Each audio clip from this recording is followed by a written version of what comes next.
নমস্কাৰ এই মুহূৰ্তত অনেক খবৰ দিব বিচাৰিছো ইতিমধ্যে বাংলাদেশত হিন্দুৰ ওপৰত চলিছে নিৰ্যাতনক কেন্দ্ৰ কৰি সমগ্ৰ দেশ জুৰি চৰ্চা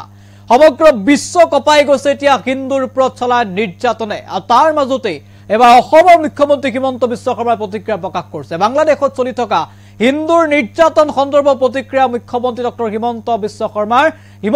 শৰ্মা উল্লেখ কৰিছে যে এই নিৰ্যাতনৰ পাছতে এতিয়া আমাৰ চকু মেল খাইছে সবিশেষ এডিটক্সৰ দৰ্শকৰ বাবে আমি জনাই আছো গুৰুত্বপূৰ্ণ খবৰ এই মুহূৰ্তত আগতে পাকিস্তানত আৰু এতিয়া বাংলাদেশত সংখ্যালঘুৰ ওপৰত নিৰ্যাতন চলিছে বাংলাদেশৰ ঘটনাই আমাক বেদনাসিক্ত কৰি তুলিছে বাংলাদেশত সংখ্যালঘুৰ সৈতে সংঘটিত ঘটনা সন্দৰ্ভত প্ৰতিক্ৰিয়া মুখ্যমন্ত্ৰী ডক্টৰ হিমন্ত বিশ্ব শৰ্মাৰ বাংলাদেশত হিন্দুৰ ওপৰত যে নিৰ্যাতন চলিছে সেই নিৰ্যাতনে সমগ্ৰ বিশ্ব কপাই গৈছে তাৰ মাজতে মুখ্যমন্ত্ৰীগৰাকীয়ে কৈছে যে আমাৰ চকু মেল খাইছে আৰু এনে ঘটনাই বেদনাসিক্ত কৰি তুলিছে বুলি মন্তব্য মুখ্যমন্ত্ৰী হিমন্ত বিশ্ব শৰ্মাৰ মন্তব্য আছে আগবঢ়াইছে বাংলাদেশত হিন্দু সমাজৰ ওপৰত চলি থকা আমাক বেদনাসিক্ত কৰি তুলিছে এখন ইছলামিক ৰাষ্ট্ৰত সংখ্যালঘু হিন্দু সমাজক কি ধৰণে নিৰ্মম চলোৱা হৈছে তাক প্ৰত্যক্ষ কৰি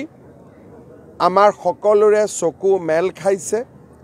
আগতে পাকিস্তানত হৈছিল এতিয়া বাংলাদেশত হৈছে ই এটা কথা স্পষ্টভাৱে প্ৰমাণ কৰিছে যে যি দেশ ধৰ্মীয় গোৰামী ভিত্তিত নিৰ্মাণ হয় বা যি দেশৰ জনসাধাৰণে ধৰ্মৰ নামত অত্যন্ত গোৰামী কৰিবলৈ আৰম্ভ কৰে সেই সমাজে সংখ্যালঘু লোকসকলক নিৰাপত্তা দিব নোৱাৰে আজি আমাৰ ভাৰতে ধৰ্মনিৰপেক্ষতাৰ উত্তম নিদৰ্শন দাঙি ধৰিছে মই আশা কৰোঁ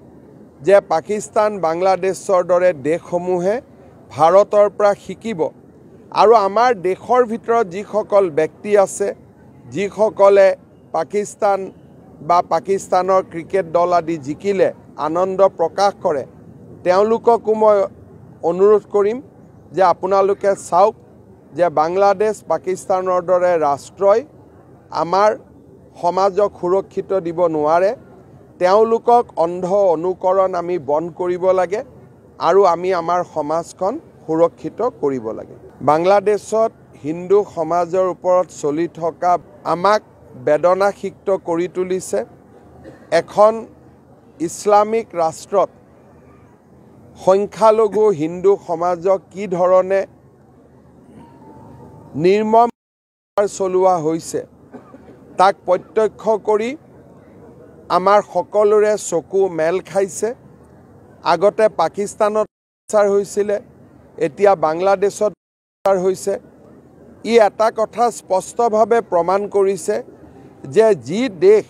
ধৰ্মীয় গোৰামী ভিত্তিত নিৰ্মাণ হয় বা যি দেশৰ জনসাধাৰণে ধৰ্মৰ নামত অত্যন্ত গোৰামী কৰিবলৈ আৰম্ভ কৰে সেই সমাজে সংখ্যালঘু লোকসকলক নিৰাপত্তা দিব নোৱাৰে আজি আমাৰ ভাৰতে ধৰ্মনিৰপেক্ষতাৰ উত্তম নিদৰ্শন দাঙি ধৰিছে মই আশা কৰোঁ যে পাকিস্তান বাংলাদেশৰ দৰে দেশসমূহে ভাৰতৰ পৰা শিকিব আৰু আমাৰ দেশৰ ভিতৰত যিসকল ব্যক্তি আছে যিসকলে পাকিস্তান বা পাকিস্তানৰ ক্ৰিকেট দল আদি জিকিলে আনন্দ প্ৰকাশ কৰে তেওঁলোককো মই